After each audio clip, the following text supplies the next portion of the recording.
নাটক সাজাবে কেন? নাটক সাজাতে যাবো? আমরা তো ধরাই পড়ছি। এখন নাটক কেন সাজাবো? সত্য কথা বলতে, সত্যি তো বলতাছি আপনাদের সামনে। সত্যিটা বললেও বলেন মিথ্যা। আপনারা মিথ্যা বলেন। আপনাদের সাথে কথা বলা ইয়া মিথ্যা, সত্যি কথা বললেও আপনারা কোন মিথ্যা। এখন আমি মিথ্যা কথা বলে আমার লাভ কি? যখন মারা হয়েছে ভাই বুঝছেন, আমরা কেউ ছিলাম না ওইখানে, আমি ছিলাম না, বাইরে ছিল, ওনারা দাঁড়ায় ছিল, বাইরে ধাক্কা দিয়ে সরাই দিয়ে মারা হয়েছে। আপা গেছে মার্কেটে, আপা আমার নিয়ে মার্কেটে গেছিল, আমি আপার সাথে গেছি, গোলাপি আপার সাথে, বুঝতে পারছেন? ওইখানেতে পর ওই যে ওই লোকটা আইসা আপার যখন মারছে, পরে বাইরে যায় ওই লোকটারে মারছে, ওই যে ওইটাই আর কি। আপনার সাথে যখন ডাক্তার ইয়া হয়েছে, পরে আপুরে একটা ঘুষি মারছে ওই লোকটা, যে ওনার নামটা আমি জানি না সঠিক। পরে ওনারা ঘুষি মারার পর আমি আর আফারে নিয়ে চলে আসা পড়ছি। আপনার নাম কি? আমার নাম মোহাম্মদ আলামিন স্যার। আমি এই মার্ডারের সাথে জড়িত নাই, কোনো কিছু নাই। শুধু শুধু আমার কোনো ভিডিও নাই। আমি স্যাররে 100 বার বলছি, হ্যাঁ আমি পুলিশ ওসিরে বলছি, আপনারা একটু ভিডিওটা চেক দিবেন, কাইন্ডলি চেক দিয়ে বলবেন আমি ছিলাম কিনা, বুঝতে পারছেন? আমি বলছি স্যারেরা যে আমি নাই। ভাইও বলছে, মিজান ভাইও বলছে যে ও ছিল না, ওই মার্ডারে যাতে যুক্ত না, তাও আমার শুধু শুধু এই মামলাটা দেওয়া হয়েছে। বান্ডেল থাকলে প্রতি সেনমানিতে টাকা বাঁচবে।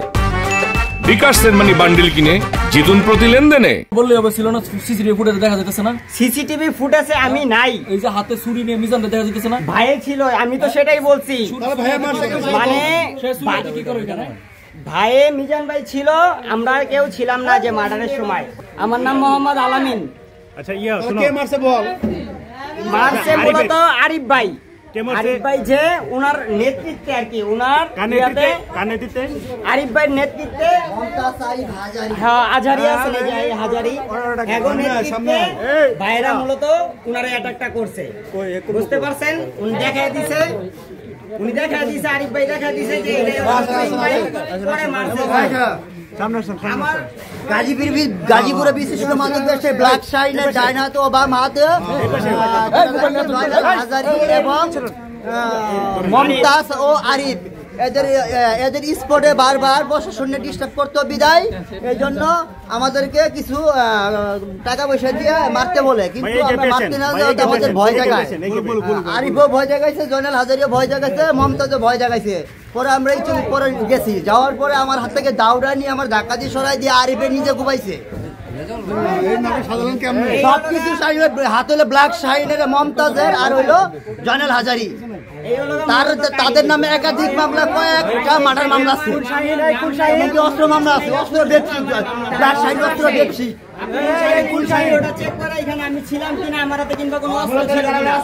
যদি আমার হাতে অস্ত্র থাকে তাহলে আমার সাজা হোক, যদি আমার হাতে অস্ত্র না থাকে আমার শুধু শুধু আইনের আওতায় আনা কোনো মানেই হয়। ব্ল্যাক শাইনে আর কি হের লোকটা দিয়া হের নিয়ন্ত্রণে আর কি এই কাজটা করা হয়েছে, কিন্তু আরিফ ভাই উনি স্বয়ং উপস্থিত ছিল, বুঝতে পারছেন? বাইরে যখন বাইরের হাতে দাও ছিল, বাইরের দাও আরিফে নিয়ে পরে ইয়ারে ভাই যে তুহিন ভাই, যে তুহিন ভাই, এই তুহিন ভাইরে মারা হয়েছে।